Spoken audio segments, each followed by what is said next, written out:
ಭಾರತದ ಪೌರಾಣಿಕ ವಿಚಾರಗಳಲ್ಲಿ ಕಥೆಗಳಲ್ಲಿ ಸುದರ್ಶನ ಚಕ್ರ ಅಂತ ನೋಡ್ತೀವಿ ನಾವು. ಸುದರ್ಶನ ಚಕ್ರ ಇದು ನಮ್ಮನ್ನು ಕಾಪಾಡುತ್ತೆ ಅಲ್ವಾ? ಅಂಥ ಸುದರ್ಶನ ಚಕ್ರ ಯಾವುದಪ್ಪ ಇವತ್ತಿಗೆ ಭಾರತವನ್ನು ಕಾಪಾಡ್ತಾ ಇರೋದು ಅಂತ ಹೇಳಿದ್ರೆ ಅದು S-400 ಅಂತ ಹೇಳಿ. ಇದು ಕ್ಷಿಪಣಿ ನಿರೋಧಕ ವ್ಯವಸ್ಥೆ. ಇದು ಪಾಕಿಸ್ತಾನ ಯಾವುದೋ ಕ್ಷಿಪಣಿಯನ್ನು ಹಾರಿಬಿಟ್ರೆ ಭಾರತದ ಕಡೆಗೆ ಅದು ಬಂದು ಬಿದ್ದುಬಿಟ್ರೆ ನಗರಗಳೇ ಹಾಳಾಗ್ಬಿಡ್ತವೆ. ಅಂಥ ಕ್ಷಿಪಣಿ ನೆಲಕ್ಕೆ ಬೀಳಕ್ಕೆ ಬಿಡದ ರೀತಿಯಲ್ಲಿ ಅದನ್ನು ಆಕಾಶದಲ್ಲಿಯೇ ಹೊಡೆದು ಹಾಕ್ತಿರೋದು S-400 ಅಂತ. ಸುದರ್ಶನ ಚಕ್ರಕ್ಕೆ ಸರಿಸಾಟಿಯಾಗಿ ನಿಲ್ಲಬಲ್ಲಂಥ ವ್ಯವಸ್ಥೆ ಇದ್ದರೆ ಪೌರಾಣಿಕ ಪಾತ್ರಗಳಲ್ಲಿ ಪೌರಾಣಿಕ ಕಥೆಗಳಲ್ಲಿ ನಾನು ಹೇಳ್ತಾ ಇದ್ದೀನಿ, ಅದು ಪರಮೇಶ್ವರನ ತ್ರಿಶೂಲ ಮಾತ್ರ ಅಂತ. ಪರಮೇಶ್ವರನ ತ್ರಿಶೂಲಕ್ಕೆ ಮಾತ್ರ ಶಕ್ತಿ ಇದೆ ಅಂತ ಹೇಳ್ತಾರೆ. ಇಲ್ಲಿ ಇಂಥ ಎಷ್ಟೇ ಕ್ಷಿಪಣಿಗಳು ಬರ್ತಾಯಿದ್ರು ಕೂಡ ಭಾರತದ S-400 ಇದೆಯಲ್ಲ, ಆ ಎಲ್ಲ ಕ್ಷಿಪಣಿಗಳಿಗೆ ಬೂದಿಯಾಗುವಂಥ ಅವಕಾಶವನ್ನು S-400 ಮಾಡಿಕೊಡ್ತಾ ಇದೆ. ಪಾಕಿಸ್ತಾನದ 60ಕ್ಕಿಂತ ಹೆಚ್ಚಿನ ಕ್ಷಿಪಣಿಗಳನ್ನು S-400 ಉಡಾಯಿಸಿ ಹಾಕಿದೆ. ಆಕಾಶದಲ್ಲಿಯೇ ಬಿದ್ದರೆ ಮುಗಿದೋಯ್ತದು. ಕ್ಷಿಪಣಿ ಬಿತ್ತು ಅಂತ ಹೇಳಿದ್ರೆ ಹೆಚ್ಚು ಕಡಿಮೆ ಒಂದು ನಗರದ ಪ್ರಮುಖ ಭಾಗವೆಲ್ಲವೂ ಕೂಡ ಹೋಯಿತು ಅಂತ ಅರ್ಥ. ರಾವಲ್ಪಿಂಡಿ ನಾವು ಮಾಡಿರೋದು ನೋಡಿದ್ದೀರಲ್ಲ ನೀವು, ರಾವಲ್ಪಿಂಡಿ ಕ್ರಿಕೆಟ್ ಸ್ಟೇಡಿಯಮನ್ನು ಏನು ಮಾಡಿದ್ದೀವಿ ನಾವು ಅಂಥೇಳಿ. ಅದೇ ರೀತಿ ಅಲ್ಲಿಂದ ಒಂದು ಕ್ಷಿಪಣಿ ಬಿದ್ದರೆ ನಮ್ಮಲ್ಲೂ ಹಾನಿ ಆಗ್ತಾ ಇತ್ತೇನೋ. ಆದರೆ ಇದೆಲ್ಲ ಒಂದು ತಡೀತಿರೋದು ನೋಡಿದ್ದೇನೆ. ಇದೆಯಲ್ಲ ಇದಕ್ಕೆ ಈಗ ನಾವೇನು ಮಾಡ್ತೀವಿ, ಈ ದೇವರು ಅಂತೇನೋ ಕರಿತೀವಿ, ಶಕ್ತಿ ಅಂತ ಕರಿತೀವಿ, ನಂಬಿಕೊಳ್ತೀವಿ. ಇಂಥ ನಮ್ಮ ಬಳಿ ಶಸ್ತ್ರಗಳಿದೆಯಲ್ಲ, ಬೆಳಗ್ಗೆ ಎದ್ದು ಇವುಗಳಿಗೆ ನಾವು ನಮಿಸಬೇಕಿವತ್ತು. ಬೆಳಗ್ಗೆ ಎದ್ದರೆ ಇಂಥ S-400ಗೆ, ನಮ್ಮ ಡ್ರೋನ್ಗಳಿಗೆ, ನಮ್ಮ ಯೋಧರಿಗೆ ನಮಿಸಿ ನಮ್ಮ ದಿನ ಶುರು ಮಾಡಿದ್ರೆ ಒಳ್ಳೆಯದು ಅಂತ. ಇದಕ್ಕೆ ಫಸ್ಟ್ ನಮಸ್ಕಾರ ಹಾಕಬೇಕು ನಾವು ಶ್ರದ್ಧೆಯಿಂದ. ಇಮ್ಯಾಜಿನ್ ಮಾಡ್ಕೊಳ್ಳಿ, ಒಂದು 60 ಕ್ಷಿಪಣಿಗಳು ಅವ್ರು ಹಾರಿಸಿದ್ದಾರೆ, ಅದರಲ್ಲಿ ಯಾವುದು ನೆಲಕ್ಕೆ ಬೀಳದ ರೀತಿಯಲ್ಲಿ ನಾವು ತಡ್ಕೊಂಡು ಅದನ್ನು ಧ್ವಂಸ ಮಾಡಿದ್ದೀವಿ ಅಂತ ಹೇಳಿದ್ರೆ ತಮಾಷೆ ಮಾತಾ ಇದು. ಇದೆ S-400 ಅಥವಾ ಇದನ್ನೇ ನೀವು ಸುದರ್ಶನ ಚಕ್ರ ಅಂತ ಭಾವಿಸಿ. ಸುದರ್ಶನ ಚಕ್ರ ಅಂದರೆ ಇದನ್ನೇ ಅಂತ ನೀವು ಭಾವಿಸ್ಕೊಳ್ಳಿ. ಇದ್ದು ಯಾವೆಲ್ಲ ಕ್ಷಿಪಣಿಗಳು ಪಾಕಿಸ್ತಾನ ಕಡೆಯಿಂದ ತೂರಿ ಬರ್ತಾ ಇದೆಯಲ್ಲ, ಅದನ್ನೆಲ್ಲ ಆಕಾಶದಲ್ಲಿಯೇ ಅದನ್ನು ಹಿಮ್ಮೆಟ್ಟಿಸ್ತದೆ ನೋಡಿ. ಆ ಕಡೆಯಿಂದ ಬಂದರೆ ಸಾಕು, ಇದು 360 ಡಿಗ್ರಿ ಅಟ್ ಎ ಟೈಮ್ ಅನೇಕ ದಿಕ್ಕುಗಳಿಂದ ಇದು ಪಾಕಿಸ್ತಾನದ ಕ್ಷಿಪಣಿಗಳ ಮೇಲೆ ದಾಳಿ ಮಾಡಬಲ್ಲದು. ಒಂಥರ ಇದಕ್ಕೆ ಒಂದು ರೆಡಾರ್ ಥರನೂ ಇರುತ್ತೆ, ಅದು ಕಣ್ಣಿಟ್ಟಿರುತ್ತೆ. ತುಂಬ ಕಣ್ಣುಗಳಿದೆ ಅದಕ್ಕೆ, ತುಂಬ ಕಣ್ಣುಗಳಿದೆ. ನಿಮಗೆ ಅನೇಕ ಆಯಾಮಗಳ ಕಣ್ಣುಗಳಿದೆ ಅದಕ್ಕೆ. ಎಲ್ಲಿಂದನೇ ಯಾವುದೇ ಕ್ಷಿಪಣಿ ತೂರು ಬಂದರೂ ಕೂಡ ಆ ಕ್ಷಿಪಣಿನ ಟಾರ್ಗೆಟ್ ಮಾಡ್ಕೊಂಡು ಹೋಗಿ ಹುಡುಕೊಂಡು ಹೋಗಿ ಅದಿರ್ತಕ್ಕಂಥ ಜಾಗಕ್ಕೆ ಹೋಗಿ ಅದನ್ನು ಸುಟ್ಟಾಕತ್ತೆ. S-400ನಿಂದ 50 ಪ್ರದೇಶಗಳ ಮೇಲಿನ ದಾಳಿಯನ್ನು ಹಿಮ್ಮೆಟ್ಟಿಸಿದಂಥ ಕೀರ್ತಿ ಇದೆ. ಗಡಿಗುಂಟ ಪಾಕಿಸ್ತಾನ ಭಾರತ ಗಡಿಗುಂಟ ಯಾವೆಲ್ಲ ಪ್ರಮುಖ ನಗರಗಳಿದ್ವೋ ಎಲ್ಲದರ ಮೇಲೂ ಅಟ್ಯಾಕ್ ಮಾಡಿದ್ರೆ ಅವರು. ಎಲ್ಲವನ್ನು ವಿಫಲಗೊಳಿಸಿದ್ದು ಇದೇ ಸುದರ್ಶನ ಚಕ್ರ ಅರ್ಥಾತ್ S-400 ಏರ್ ಡಿಫೆನ್ಸ್ ಸಿಸ್ಟಮ್. ಇದು ನಮ್ಮಲ್ಲಿ ತುಂಬ ಅದ್ಭುತ. ಇದಕ್ಕೆ ನೀವು ಬಾಹುಬಲಿ ಅಂತ ಕರಿತೀರೋ, ಸುದರ್ಶನ ಚಕ್ರ ಅಂತ ಕರಿತೀರೋ, ಇದನ್ನೇ ದೈವ ಅಂತ ಕರಿತೀರೋ, ನಿಮಗೆ ಬಿಟ್ಬಿಡ್ತೀನಿ ನಾನು. ಇಂಥವುಗಳೇ ದೈವ. ಇವತ್ತಿಗೆ ನಮ್ಮನ್ನು ಕಾಪಾಡ್ತಿರೋದು ಯಾವುದು ಅಂದರೆ ಇಂಥ ದೈವ. ನೋಡಿ, ಇದು 600 ಕಿಲೋಮೀಟರ್ ಟಾರ್ಗೆಟ್ ಮಾಡುವಂತಹ ಬಲಿಷ್ಠ ಸುದರ್ಶನ ಚಕ್ರ. ಇದು 600 ಕಿಲೋಮೀಟರ್ ದೂರದಲ್ಲಿರಲಿ, ಅದನ್ನು ಹೊಡೆದಾಕತ್ತಿದ್ದು ಅಂತ ನೋಡಿ. ಇದರಲ್ಲಿ ಏನೇನಿದೆಯಪ್ಪ ಹಾಗಾದರೆ? ಇದನ್ನು ಏನೇನಿದೆ ಅಂತ ಹೇಳಿದ್ರೆ, ಒಂದೇ ವಾಹನದಲ್ಲಿ ಕ್ಷಿಪಣಿ, ಡ್ರೋನ್, ರಾಕೆಟ್ ಲಾಂಚರ್. ಚೆಕ್ ಮಾಡ್ಕೊಂಬಿಡಿ ನೀವು. ಒಂದೇ ವಾಹನ ಇದು ಇರೋದು, ಒಂದು ಮಲ್ಟಿಪರ್ಪಸ್ ಇದು.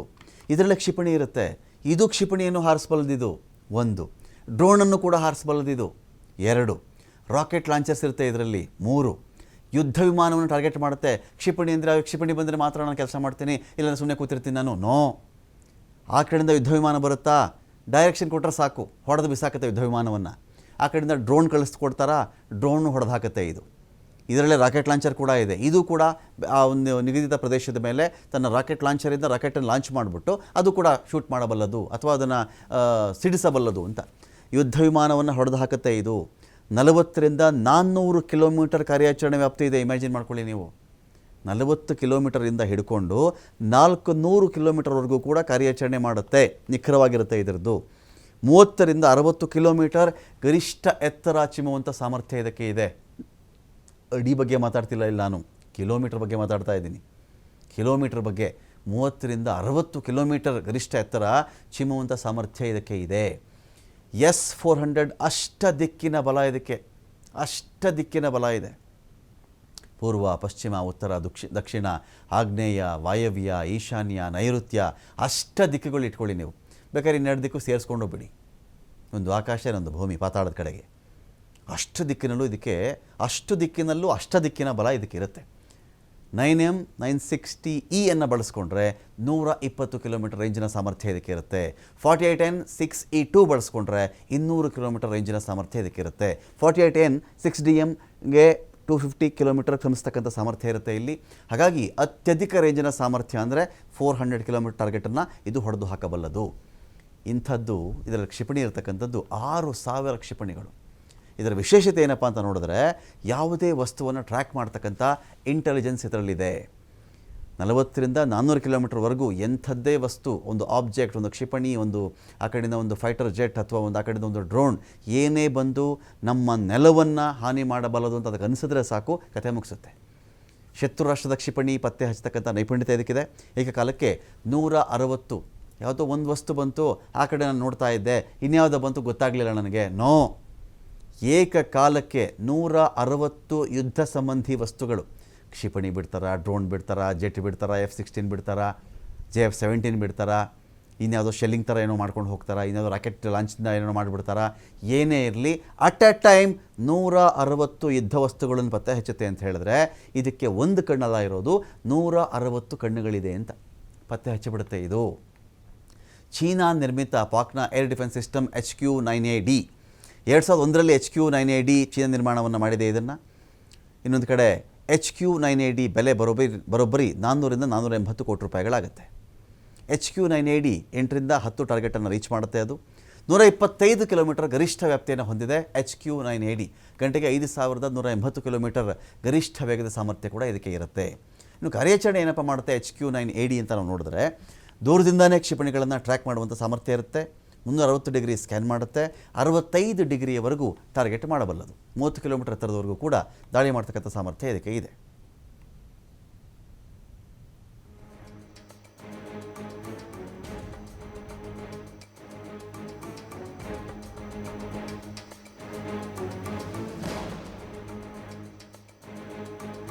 ಇದನ್ನೇನು ಕಂಪೇರ್ ಮಾಡಿದೆ ಅಂತ ಹೇಳಿದ್ರೆ, ಸುದರ್ಶನ ಚಕ್ರ ವರ್ಸಸ್ ಪಾಕಿಸ್ತಾನದ HQ-9AD. ಸುದರ್ಶನ ಚಕ್ರದ ಬಗ್ಗೆ ನಾನು ಇಷ್ಟೆಲ್ಲ ಹೇಳಿದೆ ನಿಮಗೆ. 160 ಯುದ್ಧ ವಸ್ತುಗಳನ್ನು ಪತ್ತೆ ಹಚ್ಚುತ್ತೆ. ಅದು 120 ಕಿಲೋಮೀಟರ್ ರೇಂಜಿನ ಸಾಮರ್ಥ್ಯ ಒಂದು ಕಡೆ ಅದಕ್ಕೆ ಇರುತ್ತೆ. 400 ಕಿಲೋಮೀಟರ್ಗೂ ಕೂಡ ಅದು ಹೋಗಬಲ್ಲದು. ಭಾರತದ ಬಾಹುಬಲಿ ಇದು ಅಂತೆಲ್ಲ ಹೇಳ್ತಾ ಇದ್ನಲ್ಲ.